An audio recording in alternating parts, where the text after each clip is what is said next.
everybody, Sarah here at the Big Blue House Homestead, and today I am canning cherry tomatoes. I'm sure you could have seen by the thumbnail, I have an entire bin full of cherry tomatoes.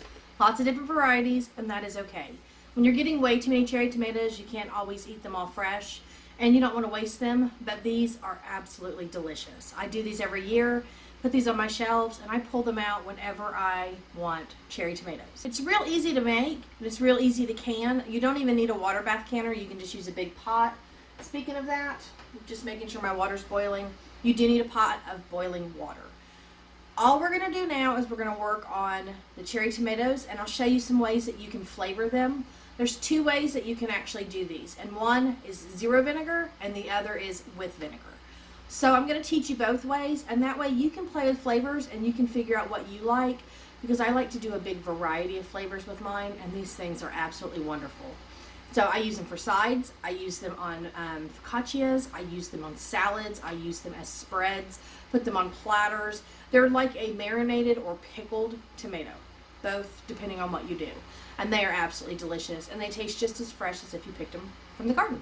So let's get into this real quick and show you what I'm working with. Make sure you have sterile jars, make sure your product is clean and everything is clean as can be, because a sanitary environment is what you need for canning. I have all of my ingredients here, but I want to show you what to do first. Do not use these cherry tomatoes. You want nice firm cherry tomatoes without rotten spots or blemishes, because that can make the whole batch go bad. So when I mentioned that you need sanitary conditions, it also applies to your fruits as well. And what you're going to do is just get a toothpick, and you're just going to come through and poke 4 or 5 holes along each tomato.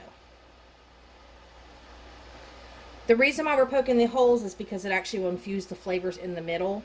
If they're just put in there as they are, the skins aren't going to get a whole lot of flavor, and so you'll have a brine that tastes good, but you're not going to have tomatoes that are infused.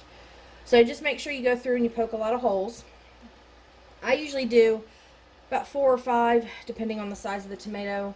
Anything more than that can be kind of excessive, and you might actually end up like ruining the tomato and it fall apart and turn to mush. So I'm going to go ahead and get that done, and then what we're going to do is get our jars out, and I'm going to show you how to pack up some flavors.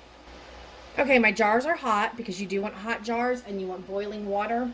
You never want to add boiling water to cold jars. And basically all I'm going to do is throw a funnel on, and I'm going to grab some handfuls of cherry tomatoes. All that I'm doing right now is I'm packing these tomatoes into the jars, and I'm adding some flavors to them. The flavor choices are up to you. I'll show you some of the flavors that I'm doing so you can get an idea of what you can add. And just think about how you like to eat your tomatoes, whether you like them, with a marinara flavor, with basil and oregano, or whether you like them with cilantro and onion and peppers. Maybe you want them spicy, maybe you want them sweet. It all just depends on what you're looking for. Now, it's kind of fun to pack the tomatoes in. When you get them into the jars, kind of pop your hand on the bottom and get them to press down, and then just kind of push them down with your fingers, because you want them in there kind of packed. Otherwise they're going to just float to the top, and it's okay if you bust one here and there. It doesn't hurt anything.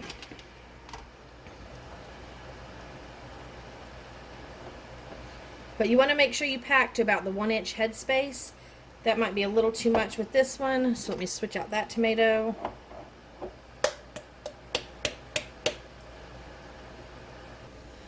And just make sure you leave room for your flavors. So I'm going to go ahead and add some stuff into a couple of these jars.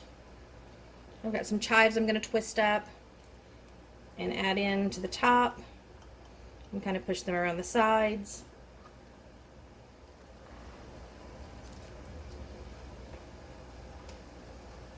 Got a sprig of rosemary to pop in this one. And I actually like to push my herbs down on the sides, so that as they can, I can actually see what the herbs are in there. And that way, when I go to label them, I know which ones I've done what way. Okay, like I said, play with your flavors so that you can flavor this up as you want. Think about it like pickles, whatever flavor you're going to add. I've got so much variety in here. This one has just rosemary. This one has basil, oregano, and onion. This one has just garlic and thyme. This one has basil and garlic. garlic, cilantro, and onion and thyme, and chives and garlic. And so what I'm going to show you is the ways that you can preserve these now. Okay, so for just the ones that I'm doing plain water in, I'm going to keep the rosemary to the side and this thyme and garlic. Trying to find the ones. Okay. These four I'm just going to add water to. So what I'm doing is I'm putting my funnel in the top, and you either need to add 1/4 of a teaspoon of citric acid to 1/2 teaspoon, depending on the size of your jar, or lemon juice. It's all up to you, but you need to add a little bit more acid to the actual tomatoes. And so I'm going to go through and put that in there. And I'm using citric acid because that's what I have on hand right now. And then now we're going to go ahead and flavor with some salt. You can also add pepper to this. Sorry about that. You can also add pepper to this if you want, but I'm just going to use salt. And it's 1/2 teaspoon of salt. You can go up to a teaspoon's worth. I would not recommend more than that because then they're going to be really, really salty. But we're going to go ahead and get our salt in. And then we're just going to ladle in some boiling water. All right. It is boiling. I just removed it from the heat. But I want to go ahead and fill this to the top of the tomatoes and give it a second to settle. And then I'll come through and debubble some and add a little bit more water if I need to. Now, these combinations with just the water are really great because you can use them in pastas, or you can actually just blend them and make them into like a salsa. Or you can actually just, like I said, eat them as an hors d'oeuvre. I want to make sure I just debubble this as much as possible by moving the tomatoes slightly and getting all the air that's trapped in there out. Because anytime you have air in these, they will cause bacteria growth and botulism or false sealing, and it just depends on what the case is, the scenario. So any of them that have went down more, I'm just going to add a little bit of water because I want it at 1-inch headspace. And the rest of these look really good. I'm going to wipe my rims now, and then I'm going to put my lids on. Okay, now I'm going to work on the ones that have the vinegar in them. Now, you can do this as a vinegar brine like you would for pickles, and it works out really nice too. I like to kind of meddle my flavors a little different. And I'm not adding any citric acid or lemon juice to these because I'm adding vinegar. It's going to make them acidic enough. But I am putting in a teaspoon or 1/2 teaspoon of salt. And you want to use pickling salt or kosher salt, not iodized. It'll make them turn funny. And now the choice is up to you what flavors you want to add. So to my thyme, I'm actually going to add balsamic vinegar. And I'm going to add 3 tablespoons or 2 tablespoons, depending on how, acidy you want them.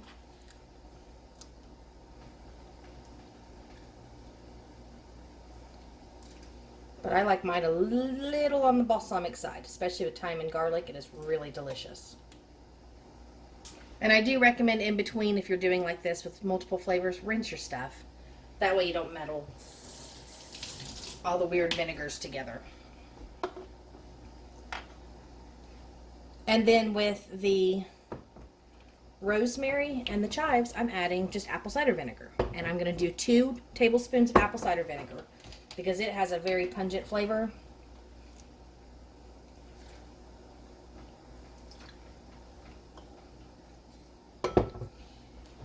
And now I'm just going to ladle in some hot water like I did before, and we're going to go ahead and debubble and wipe off the rims and put our lids and our rings on. Just make sure you debubble because there is going to be air pockets in these, and you don't want that to be a problem. Alright, and like I said, just wipe your rims off. My chives keep popping up, so I'm going to take the heat and I'm just going to push those back down. Ouch, that was hot. And get my lids on and my rings. Anytime you put your rings on, just do them fingertip tight. You don't want to screw them all the way. You just want to tighten them enough so that they are going to seal. But if you do them too tight, they will buckle, where your lids will actually like bend in the center. And so if you see that happening, that means you're putting them on too tight. Now I'm going to get these in my water bath canner because they are ready to be canned.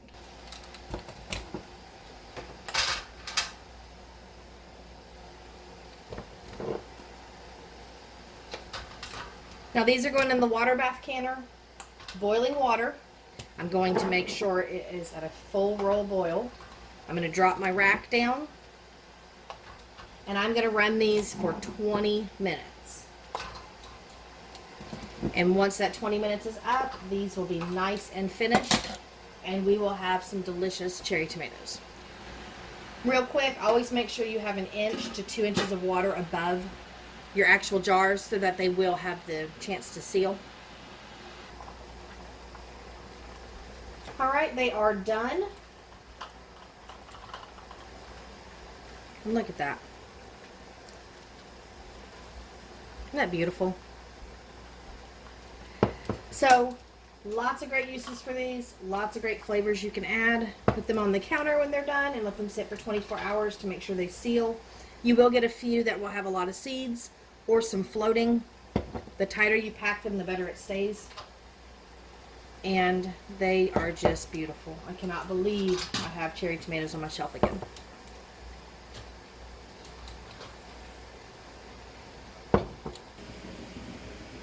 Look at that. All the different metalled flavors. Lots of great cherry tomatoes. And I will open one of these up later. I like to let them sit for about a week before I eat them so that the flavors infuse better. And I'll show you what they look like when they're open. Okay, so I hope that wasn't too confusing for everybody. I tried to keep it as simple as possible. Basically, you're just adding hot water, like boiling water, and then adding some sort of brine acid to it, which would be a vinegar, a citric acid, or a lemon juice. Now, I did not do any of these with lemon juice, but I will in the description put a lot of examples of how you can flavor these up.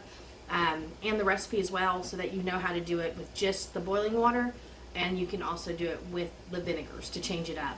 Now these are excellent to use any way that you use tomatoes. I have put them in omelets, I have eaten them next to grilled chicken, I have put them in with roasted potatoes, I have even just eaten them as is, snacking wise. They are really, really good, and they're beautiful, absolutely beautiful, and you have a way to preserve your cherry tomatoes for later in the season. And again, blend them up if you want to, like with the salsa flavors, with cilantro and onion and peppers and stuff. You can just blend those and make like a quick salsa. Just kind of drain most of the liquid out and then blend it up, and then add whatever other seasonings you want, you know, more garlic, more whatever, and then you have like a homemade cherry salsa or cherry tomato salsa. So very versatile, but it's a good way to preserve your harvest, especially when you're getting in way too many cherry tomatoes and you don't know what to do with all of them. These are just something different. So I hope you guys enjoyed this. If you're new to the channel, hit subscribe and leave me a comment below, and I'll get to it as soon as I can. And guys, start hitting that like button, because I get a lot of views, but I get very little likes. And I'd really like to see that you're liking my videos. And that way I'll continue to do the videos like this that show you oddball canning recipes. So, this is not USDA approved in any way whatsoever, but it is approved as if you're canning regular tomatoes. These are just with cherry tomatoes instead of plum tomatoes or paste tomatoes or diced tomatoes or any of that. So, it's just a little bit different. Anyways, thank you guys again, and I'll see you in the next one. Bye.